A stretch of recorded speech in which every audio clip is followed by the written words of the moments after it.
ಇಲ್ಲಿ ಬೀಡ್ಗಾನಹಳ್ಳಿ survey number 59/1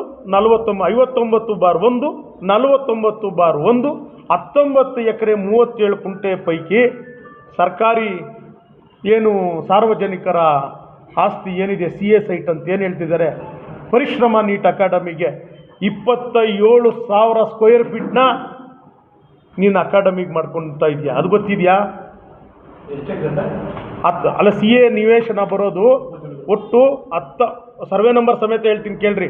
49/2 50/2 19 ಎಕರೆ 37 ಕುಂಟೆ ಜಾಗ ನಿವೇಶನ ಮಾಡಿ ಅದಕ್ಕೆ ಸರ್ಕಾರಿ ನಿವೇಶನ CA ಸೈಟ್ ಅಂತ ಕೊಡ್ತಾರಲ್ಲ, ಅದು 27,000 ಅಡಿಗಳಷ್ಟು ಜಾಗನ ಪರಿಶ್ರಮ ನೀಟ್ ಅಕಾಡೆಮಿಗೆ ಮಾಡಿದ್ದಾರೆ ಟೌನ್ ಪ್ಲಾನಿಂಗಲ್ಲಿ. ಅದಕ್ಕೆ ದುಡ್ಡು ಕೂಡ ಕಟ್ಸ್ಕೊಂಡಿದ್ದಾರೆ. ಜನತೆ ಪರ ನಾನು, ನಿನ್ನ ತಂದೆ ತಾಯಿ ಇಲ್ಲ, ನೀನೊಬ್ಬ ಅನಾಥ, ಎಲ್ರಿಗೂ ಹೇಳ್ಕೊಂಬಂದೆ. ನಾವು ಕೂಡ ಟಿಕೆಟ್ ಕೊಡೋ ಸಂದರ್ಭದಲ್ಲಿ ಉಸ್ತುವಾರಿ ಮಂತ್ರಿಗಳು ಶಿವಶಂಕರ್ ರೆಡ್ಡಿಯವರು ಎಲ್ಲರನ್ನೂ ಒಟ್ಟಿಗೆ ರಮಡನ್ ಹೋಟ್ಲು, ಎಲ್ಲಿ ರ್ಯಾಡಿಸನ್ ಬ್ಲೂ ರಮಡ ಹೋಟ್ಲ ದೊಡ್ಡಬಳ್ಳಾಪುರ ರೋಡಲ್ಲಿ ರಾತ್ರಿ 2 ಗಂಟೆ ಸ್ವಾಮಿ, ನಾವು ವೇದಿಕೆಯಲ್ಲಿ ಇರ್ತಕ್ಕಂಥವ್ರು ಒಬ್ಬರು ಇಬ್ಬರು ಬಂದಿಲ್ಲ ಅಷ್ಟೇ, ಇನ್ನೆಲ್ಲರೂ ಅಲ್ಲಿದ್ದು ಪೆರೇಡ್ ಮಾಡಿದ್ವಿ. ನಮ್ಮ ಮೇಲೆ FIRಗಳಾಗಿದೆ, ನಾವು ಹಿಂದೆ ಇರ್ತಕ್ಕಂಥ ಸರ್ಕಾರದಲ್ಲಿ ನಮ್ಮನ್ನು ಈ ರೀತಿ ನಡೆಸ್ಕೊಂಡಿದ್ದಾರೆ, ನೀವು ಪ್ರದೀಪ್ ಈಶ್ವರ್ಗೆ ಟಿಕೆಟ್ ಕೊಡಿ, ಇವ್ರನ್ನ ನಾವು ಗೆಲ್ಸ್ಕೊಂಬರ್ತೀವಿ ಅಂತ ಪ್ರಾಮಿಸ್ ಮಾಡಿ ಟಿಕೆಟ್ ಇಸ್ಕೊಂಡು ರಾತ್ರಿ 3 ಗಂಟೆಯಲ್ಲಿ ಊಟ ಮಾಡಿದ್ದೀವಿ. ಇದೇ MC ಸುಧಾಕರಣ್ಣವ್ರು ಕರ್ಕೊಂಡೋಗಿ ಊಟ ಕೊಡಿಸಿ ಕಳಿಸಿದ್ದಾರೆ. ರಾತ್ರಿ DK ಶಿವಕುಮಾರ್, ಸಿದ್ದರಾಮಯ್ಯವರು, ಉಸ್ತುವಾರಿಗಳು ಮತ್ತು ಸುರ್ಜಿವಾಲ ಅವರು ಮುಂದೆ ಪೆರೇಡ್ ಮಾಡಿ ಪ್ರಾಮಿಸ್ ಮಾಡ್ಕೊಂಡು ಅವತ್ತು ಟಿಕೆಟ್ ಕೊಡೋ ಕೆಲಸ ಮಾಡಿದ್ದೀವಿ. ಆಮೇಲೆ ನಿನಗೆ ಪ್ಯಾಂಟ್ ನಿಲ್ತಿರಲಿಲ್ಲ, ನಿನ್ನ ಹತ್ರ ಏನೂ ಇರಲಿಲ್ಲ, ರೂಟ್ ಗೊತ್ತಿಲ್ಲ, ಲೀಡರ್ಗಳು ಗೊತ್ತಿಲ್ಲ, ತಗೊಂಡೋಗಿ ನಿಮ್ಮನ್ನು ಗೆಲ್ಸ್ಕೊಂಡು ಬಂದಿಲ್ವಾ ಸ್ವಾಮಿ? ಈ ರೀತಿನ MC ಸುಧಾಕರ್ ಫೋಟೋ ಇಟ್ಕೊಂಡು ನನ್ನಂಥವರಾಗಿದ್ದರೆ ಆ ಪಕ್ಕದ್ದು ಶಾಸಕರು, ಗೌರವಾನ್ವಿತ ಶಾಸಕರು, ಶಿಡ್ಲಘಟ್ಟ ಶಾಸಕರು ಒಂದು ಮಾತು ಹೇಳಿದ್ರು, ನಿಮ್ಮ ಮಾಧ್ಯಮಗಳಲ್ಲೇ ಬಂದಿದ್ದು, ಎಂಥವ್ರ ಮೇಲೆ ಸೋತಿದ್ದು ಅಂತ. ನಿನ್ನನ್ನು ಎಂಥವ್ರ ಮೇಲೆ ನಾವು ಗೆಲ್ಸಿರೋದು? ಅವರೇ ಹೇಳ್ತವ್ರೆ ಶಾಸಕರು, ನೀನು ಎಂಥವನು ಅಂತ, ಎಂಥವ್ರ ಮೇಲೆ ನೀನು ಸೋತೆ ಅಂತ ಯಾರಿಗೋ ಬೇರೆಯವ್ರಿಗೆ ಹೇಳ್ತವ್ರೆ. ನಾವು ನಿನ್ನನ್ನು ಎಂಥವ್ರ ಮೇಲೆ ಗೆಲ್ಸಿರೋದು ನಾವು ನಿಮ್ಮನ್ನು. ಪರಿಜ್ಞಾನ ಇದೆಯಾ? ಪ್ರಜ್ಞೆ ಇದೆಯಾ ನಿನಗೆ? ಆಯಿತು, ನೀನು ಭಾಳಷ್ಟು ಹೇಳ್ಕೊಳ್ತೀಯ, ಪರಿಶ್ರಮ ನೀಟ್ ಅಕಾಡೆಮಿ ಅದರದ್ದು ಇಷ್ಟುದ್ದ ಇದೆ, ಅದನ್ನು ಹೇಳ್ಕೊಳಕ್ಕೆ ಹೋದರೆ ಬಹಳಷ್ಟು ಇದೆ. ಇಲ್ಲಿ ದುಡ್ಡು ಕೂಡ ಕಟ್ಸ್ಕೊಂಬಿಟ್ಟಿದ್ದಾರೆ, ಚಲನ್ ಕೂಡ ಕಟ್ಸ್ಕೊಂಬಿಟ್ಟಿದ್ದಾರೆ. ಯಾರೋ ಬಡವರಿಗೆ ಸರ್ಕಾರಿ ಕಾರ್ಯಕ್ರಮಗಳಿಗೋ ಸರ್ಕಾರಿ ಕಚೇರಿಗಳಿಗೋ ಕೊಡೋ ಅಂಥ ಜಾಗ, ಬೀಡ್ಗಾನಹಳ್ಳಿ ಹೈವೇ ಪಕ್ಕದಲ್ಲಿ ಕೊಡೋ ಅಂಥ ಜಾಗನ ನೀವು ಇದನ್ನು ತಗೊಂಡೋಗಿ ನಿಮ್ಮ ಪರಿಶ್ರಮ ನೀಟು ನಿಮ್ಮ ಬಿಸ್ನೆಸ್ಗೆ ಉಪಯೋಗಿಸ್ಕೊಳ್ತಾ ಇದ್ದೀರಲ್ಲ, ಇದು ಒಳ್ಳೆಯದಾಗುತ್ತಾ ನಿಮಗೆ? ಒಳ್ಳೆಯದಾಗುತ್ತಾ? 27,000 ಅಡಿ ಸರ್ಕಾರಿ ನೀವು ಇದಕ್ಕೆ CA ಸೈಟು. ಆಮೇಲೆ ಸೇಮು ಈ 3 ಕೋಟಿಗೆ ಬದಲಿ ಆದೇಶಗಳಾಗಿದೆಯಲ್ಲ, ಸೇಮು ಚಿಂತಾಮಣಿಗೂ ಚಿಕ್ಕಬಳ್ಳಾಪುರಕ್ಕೆ, ಚಿಂತಾಮಣಿ ಅನ್ನೋ ಕೈ ತಪ್ಪೋಗಿ ಚಿಕ್ಕಬಳ್ಳಾಪುರ ಅಂತ ಬಂದಿರೋದೆ ಸೇಮ್. ಅದೂ ಕೂಡ 2 ಆದೇಶಗಳು ನನ್ನ ಹತ್ರ ಇದೆ. ಸೇಮು ಮಾದೇವಪ್ಪನವರು 25/3/2026 ಸೇಮ್ ಅದೇ ಥರನೇ ಆಗಿತ್ತು.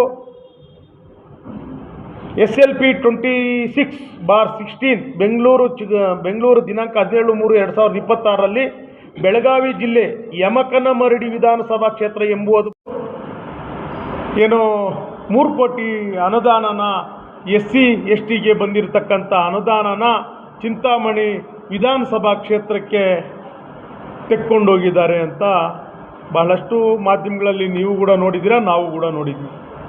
ಇದನ್ನು ತಿಳ್ಕೊಂಡಾಗ ನಿನ್ನೆ ರಾತ್ರಿ ಪತ್ರಿಕಾಗೋಷ್ಠಿ ಕರೆದಿದ್ದೀವಿ ಅಂತ ಗೊತ್ತಾದರೆ ಯಾರೋ ಮುಖಂಡರು ಫೋನ್ ಮಾಡಿ, ಸಾರ್ ಬೈ ಚಾನ್ಸ್ ಮಿಸ್ಟೇಕ್ ಆಗಿ ಮಾಧ್ಯಮಗಳು ಕೊಟ್ಬಿಟ್ಟವ್ರೆ, 3 ಕೋಟಿ ಏನು ಅದು ಮಿಸ್ಯೂಸ್ ಆಗಿಲ್ಲ, ಮೊದಲನೇ ಕಂತು ಏನು 300 ಲಕ್ಷ ಆದರೆ 3 ಕೋಟಿ ರೂಪಾಯಿ ಅನುದಾನದಲ್ಲಿ 99 ಲಕ್ಷ ರೂಪಾಯಿ ಏನು 300 ಕೋಟಿಯಲ್ಲಿ 99 ಲಕ್ಷ ರೂಪಾಯಿ ಮೊದಲನೇ ಕಂತಿನ ಹಣವನ್ನು ಬಿಡುಗಡೆ ಮಾಡಿ ಆಕ್ಷನ್ ಪ್ಲಾನ್ ಆಗಿ ಈಗಾಗಲೇ ಕೆಲಸ ಕಾರ್ಯಗಳು ನಡೀತಾ ಇದೆ. ಬೈ ಮಿಸ್ಟೇಕ್ ಆಗಿ ಈ ಮಾಧ್ಯಮಗಳಲ್ಲಿ ಬಂದಿರೋದು, ದಯವಿಟ್ಟು ಇದನ್ನೇನು ಪ್ರಸ್ತಾಪ ಮಾಡಬೇಡಿ ಸರ್, ಇದು ಬೈ ಮಿಸ್ಟೇಕ್ ಆಗಿದೆ ಅಂತ. ಇದಕ್ಕೆ ಅರ್ಥ ಏನು? ಪತ್ರಿಕೆಗಳಲ್ಲಿ ಮಾಧ್ಯಮಗಳಲ್ಲಿ ಬಂದ ಮೇಲೆ ನಿಜನೇನೋ ಉಸ್ತುವಾರಿ ಸಚಿವರು 3 ಕೋಟಿ ಚಿಕ್ಕಬಳ್ಳಾಪುರದಲ್ಲಿ ತಗೊಂಡೋಗಿರ್ತಕ್ಕಂಥ 3 ಕೋಟಿ SC/ST ಅನುದಾನ ಚಿಂತಾಮಣಿಗೆ ತಗೊಂಡೋಗಿದ್ದಾರೆ ಅಂತ ನಿಜ ಅನ್ಕೊಬೇಕಲ್ಲ. ಇದಕ್ಕೆ ಕ್ಲಾರಿಫಿಕೇಷನ್ ಕೊಡೋದಕ್ಕೆ ಆದೇಶಗಳು ಕೂಡ ನಿಮ್ಮ ಮುಂದೆ ತಗೊಂಬಂದಿದ್ದೀನಿ ನಾನು. ಆ ಆದೇಶಗಳು ಕೂಡ ಮಾರ್ಪಾಡಾಗಿರೋ ಆದೇಶ, ಸೇಮು ಆದೇಶ 25-26ನೇ ಸಾಲಿನಲ್ಲಿ SLP 26 ಬೆಂಗಳೂರು 17/3/26ರಲ್ಲಿ ಚಿಕ್ಕಬಳ್ಳಾಪುರ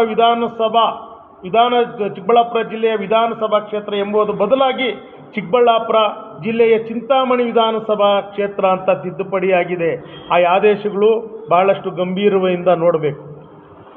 ಏಕೆಂದರೆ ಅದು ಕೂಡ ಯಾವುದೇ ₹1 ತಗೊಂಡೋಗಿರ್ತಕ್ಕಂಥ ನಿದರ್ಶನ ಇಲ್ಲ. ಇಲ್ಲಿ ನೋಡಿ, ಚಿಕ್ಕಬಳ್ಳಾಪುರ ಜಿಲ್ಲೆ ವಿಧಾನಸಭಾ ಕ್ಷೇತ್ರದ ಪರಿಶಿಷ್ಟ ಜಾತಿ ಜನರ ಹೆಚ್ಚು ವಾಸಿಸುತ್ತಿರುವ ಪರಿಶಿಷ್ಟ ಜಾತಿ ಕಾಲೋನಿಯ ಮೂಲಭೂತ ಸೌಕರ್ಯಗಳಲ್ಲಿ 300 ಲಕ್ಷ ರೂಪಾಯಿಗಳಲ್ಲಿ 99 ಲಕ್ಷನ ಮೊದಲನೇ ಕಂತಿನಲ್ಲಿ ಬಿಡುಗಡೆಯಾಗಿದೆ. ಅದಕ್ಕೆ ಆಕ್ಷನ್ ಪ್ಲಾನ್ ಕೂಡ ಇದೆ. ಆ ಆಕ್ಷನ್ ಪ್ಲಾನ್ ಕೆಲಸಗಳು ಕೂಡ ಟೆಂಡರ್ಗಳಾಗಿ ನಡೀತಾ ಇದೆ. ಇಲ್ಲ ಸಲ್ಲದ ಆರೋಪಗಳನ್ನ ಮಾಡ್ತಾರೆ. ಇನ್ನೊಂದು ಇದ್ರ ಉದ್ದೇಶವಾಗಿ ಹೇಳ್ತಾರೆ, ಸಚಿವರ ಮೇಲೆ ಇದೇ ನಮ್ಮ ಗೌರವಾನ್ವಿತ ಶಾಸಕರು ಒಂದು ಮೆಸೇಜ್ ಹಾಕ್ತಾರೆ. ಉಸ್ತುವಾರಿ ಸಚಿವರಾದ MC ಸುಧಾಕರ್ ಅವರು ದೀನ ದಲಿತ ವಿರೋಧಿ, ಚಿಕ್ಕಬಳ್ಳಾಪುರ ದಲಿತರ ಅಭಿವೃದ್ಧಿಗೆ ಬಂದ ಹಣವನ್ನು ಚಿಂತಾಮಣಿಗೆ ಸಾಗಿಸಿ ನಮ್ಮ ದಲಿತರಿಗೆ ದ್ರೋಹ ಬಗೆದಿರುವರು ಉಸ್ತುವಾರಿ ಸಚಿವರು. ಶಾಸಕ ಪ್ರದೀಪ್ ಈಶ್ವರ್ ಅವರು ಅಂಬೇಡ್ಕರ್ ಜಯಂತಿಗೆ ಬರದಿರಲು ಇದು ಒಂದು ಮುಖ್ಯ ಕಾರಣ. ದಲಿತರ ಅಭಿವೃದ್ಧಿಯ ತಂಟೆಗೆ ಬಂದರೆ ನಾನು ನಿಮ್ಮನ್ನು ಸುಮ್ಮನೆ ಬಿಡುವುದಿಲ್ಲ ಎಂದು ಪ್ರದೀಪ್ ಈಶ್ವರ್ ಅವರು ಈ ರೀತಿ ಮೆಸೇಜ್ಗಳನ್ನ ಯೂಟ್ಯೂಬ್ಗಳಲ್ಲಿ ಸೋಷಿಯಲ್ ಮೀಡಿಯಾದಲ್ಲಿ ಹಾಕ್ತಾರೆ. ಸ್ವಾಮಿ,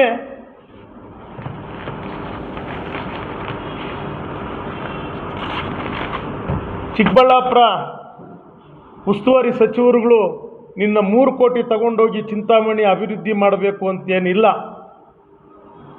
ನಿನ್ನನ್ನು ಈ ಮಟ್ಟದಲ್ಲಿ ನೋಡೋದಕ್ಕೆ ಬಹಳ ಶ್ರಮ ತಗೊಂಡಿದ್ದಾರೆ ನಮ್ಮ ಉಸ್ತುವಾರಿ ಸಚಿವರು.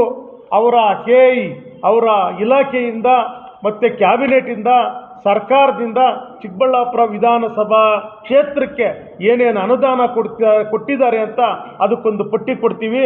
ಅದರದ್ದು ಅಂದಾಜು ವೆಚ್ಚನೂ ಕೂಡ ಹೇಳ್ತೀವಿ. ನಂದಿ ವೈದ್ಯಕೀಯ ಕಾಲೇಜು ಸಂಶೋಧನಾ ಕೇಂದ್ರಕ್ಕೆ ಬಾಕಿ ಉಳಿದಿದ್ದು 340 ಕೋಟಿ ರೂಪಾಯಿಯನ್ನು ಬಿಡುಗಡೆ ಮಾಡಿಸಿದ್ದಾರೆ ನಮ್ಮ ಜಿಲ್ಲಾ ಉಸ್ತುವಾರಿ ಸಚಿವರು. ಇದು ಚಿಕ್ಕಬಳ್ಳಾಪುರ ವಿಧಾನಸಭಾ ಕ್ಷೇತ್ರ. ಎರಡನೇದು, ಹೊಸ ಕಟ್ಟಡದಲ್ಲಿ ವೈದ್ಯಕೀಯ ಕಾಲೇಜ್ ಆಸ್ಪತ್ರೆಯಲ್ಲಿ ಪ್ರಾರಂಭಿಸಲು ವೈದ್ಯಕೀಯ ಉಪಕರಣಗಳನ್ನು ಖರೀದಿಸಲು 40 ಕೋಟಿ ರೂಪಾಯಿ ಬಿಡುಗಡೆ ಮಾಡಿಸಿದ್ದಾರೆ. ಇದೇ ಚಿಕ್ಕಬಳ್ಳಾಪುರ ವಿಧಾನಸಭಾ ಕ್ಷೇತ್ರಕ್ಕೆ. ರಸ್ತೆ ಅಪಘಾತವನ್ನು ತಪ್ಪಿಸಲು ವೈದ್ಯಕೀಯ ಕಾಲೇಜ್ ಮುಂಭಾಗದಲ್ಲಿ ಕಿರಿದಾದ ರಸ್ತೆಯನ್ನು ಅಗಲೀಕರಣ ಮಾಡೋದಕ್ಕೆ ಲೋಕೋಪಯೋಗಿ ಇಲಾಖೆ PWDಯಿಂದ 2,40 ಲಕ್ಷ ರೂಪಾಯಿಯನ್ನು ಚಿಕ್ಕಬಳ್ಳಾಪುರ ವಿಧಾನಸಭಾ ಕ್ಷೇತ್ರಕ್ಕೆ ಮಂಜೂರು ಮಾಡಿಸಿದ್ದಾರೆ.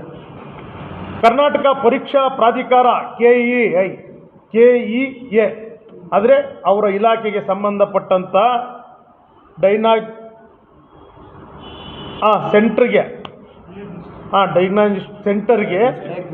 ಡಯಾಗ್ನಿಸ್ಟಿಕ್ ಸೆಂಟರ್ಗೆ 8,20 ಲಕ್ಷ ಕೊಟ್ಟಿದ್ದಾರೆ. ಇದೇ ಚಿಕ್ಕಬಳ್ಳಾಪುರ ವಿಧಾನಸಭಾ ಕ್ಷೇತ್ರಕ್ಕೆ ಸರ್ಕಾರಿ ಆಸ್ಪತ್ರೆಗೆ. ಮತ್ತು ಇನ್ನೊಂದು ನ್ಯೂ ಬ್ಲಾಕ್ನಲ್ಲಿ ಸೇಮ್ಗೆ MRI ಯಂತ್ರವನ್ನು ಅಳವಡಿಸಲು 11 ಕೋಟಿ ರೂಪಾಯಿ ಕೊಡಿಸಿದ್ದಾರೆ. ಮತ್ತು ಇನ್ನೊಂದು CT scan, master health checkup ಅತ್ಯಗತ್ಯವಿರುವ ವೈದ್ಯಕೀಯ ಸಲಕರಣೆಗಳನ್ನು ಪ್ರಯೋಗಾಲಯಕ್ಕೆ ಲ್ಯಾಬ್ಗಳಿಗೆ ಮತ್ತೆ 7 ಕೋಟಿ ರೂಪಾಯಿ ಇದೇ ವಿಧಾನಸಭಾ ಕ್ಷೇತ್ರಕ್ಕೆ ಜಿಲ್ಲಾ ಆಸ್ಪತ್ರೆಗೆ ಕೊಡಿಸಿದ್ದಾರೆ. ಚಿಕ್ಕಬಳ್ಳಾಪುರದಲ್ಲಿ UGD ಸರಿ ಇಲ್ಲ, UGD ವಾಟ್ರು ಏನು ಚಿಕ್ಕಬಳ್ಳಾಪುರಕ್ಕೆ ಲೆಟ್ರಿನ್ ನೀರು, ರೀಸಸ್ ನೀರು ಗೋಪಾಲ್ ಅಮಾನಿ ಕಂದವಾರ ಕೆರೆಗೆ ಸೇರ್ತಾ ಇತ್ತು. ಅದಕ್ಕೆ ಬೈರ್ತಿ ಸುರೇಶ್ ನಗರಾಭಿವೃದ್ಧಿ ಸಚಿವರ ಕಡೆಯಿಂದ 30 ಕೋಟಿ ರೂಪಾಯಿ ಕೊಡಿಸಿದ್ದಾರೆ. ಇದೇ 30 ಕೋಟಿ ರೂಪಾಯಿನ ನಗರಸಭಾ ಸದಸ್ಯರು ಮೊನ್ನೆ ತಾನೇ ಏನು ಅವರ ಅವಧಿ ಮುಗಿದಿದೆ, ಇವಾಗ ಅವರಿಲ್ಲ, ಅವರಿದ್ದಂಥ ಸಂದರ್ಭದಲ್ಲಿ ಹಳೇದು 40 ಕೋಟಿ, ಇವಾಗ ಕೊಟ್ಟಿರೋದು 30 ಕೋಟಿ, 70 ಕೋಟಿ ರೂಪಾಯಿ ನಗರಸಭಾ ಸದಸ್ಯರು 30 ಜನಕ್ಕೆ ಇಟ್ಕೊಂಡು ಕಾಂಗ್ರೆಸ್ ಪಕ್ಷದಿಂದ ಇಂಥ ಅನುದಾನ ಬಂದಿದೆ. ಈ ರೀತಿ ಒಂದೊಂದು ಸದಸ್ಯರಿಗೆ ಇಷ್ಟಿಷ್ಟು ಅಂತ ಅಲೋಕೇಶನ್ ಮಾಡಿ ಟೆಂಡರ್ಗಳು ಮಾಡಿ ಕಾಮಗಾರಿಗಳು ನಡೆದಿದ್ರೆ ನಮ್ಮ ಕಾಂಗ್ರೆಸ್ ಅಭ್ಯರ್ಥಿಗಳು ಗೆಲ್ಲೋದಕ್ಕೆ ಅವಕಾಶ ಇರ್ತಿರ್ಲ್ವಾ? ನೀವು ಯಾರ ಬಳಿನೂ ಹೋಗಿ ಅದನ್ನು ಆಕ್ಷನ್ ಪ್ಲಾನ್ ಮಾಡಲ್ಲ, ಜಿಲ್ಲಾಧಿಕಾರಿಗಳ ಹತ್ರ ಕೂತ್ಕೊಂಡು ಆಕ್ಷನ್ ಪ್ಲಾನ್ ಮಾಡಲ್ಲ, ಏನೂ ಮಾಡಲ್ಲ. ಮಾತೆತ್ತಿದ್ರೆ ಏನಿದು ನಗುಪಾಟ್ಲಾಗ್ಬಿಟ್ಟಿದೆ ನಮ್ಮ ಚಿಕ್ಕಬಳ್ಳಾಪುರ ತಾಲೂಕು. ಹಾಗಾಗಿ ಚಿಕ್ಕಬಳ್ಳಾಪುರ ವಿಶ್ವೇಶ್ವರಯ್ಯ ಕ್ರೀಡಾಂಗಣ, ಚಿಕ್ಕಬಳ್ಳಾಪುರ ವಿಧಾನಸಭಾ ಕ್ಷೇತ್ರದಲ್ಲಿ ರೈಲ್ವೆ ಸ್ಟೇಷನ್ ಪಕ್ಕದಲ್ಲಿರ್ತಕ್ಕಂಥ 10 ಕೋಟಿ ರೂಪಾಯಿ ಸೇಮ್ ಅವರ ಇಲಾಖೆಯಿಂದನೇ 10 ಕೋಟಿ ರೂಪಾಯಿ ಕೊಟ್ಟಿದ್ದಾರೆ.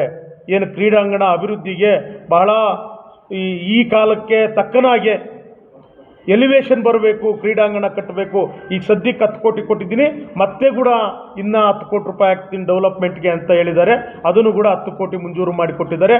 ಕೆಲಸ ಕೂಡ ನೀವು ಮಾಧ್ಯಮದವ್ರು ನೋಡ್ಬೋದು, ಕೆಲಸ ನಡೀತಾ ಇದೆಯಲ್ವಾ.